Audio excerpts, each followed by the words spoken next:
Hello বন্ধুরা, শুভ দুপুর। তোমরা সব কেমন আছো? আজ আমার দুপুরের মেনু হলো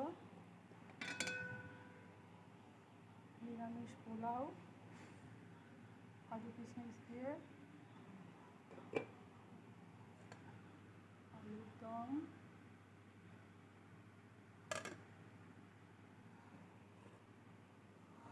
পার্শে মাছের ঝাল, আর সর্ষে দিয়ে কচু শুক্তো ইয়ে করে বাটা। এই হচ্ছে আজকে দুপুরের মেনু। তোমরা সব কেমন আছো? তোমরা ভালো থেকো।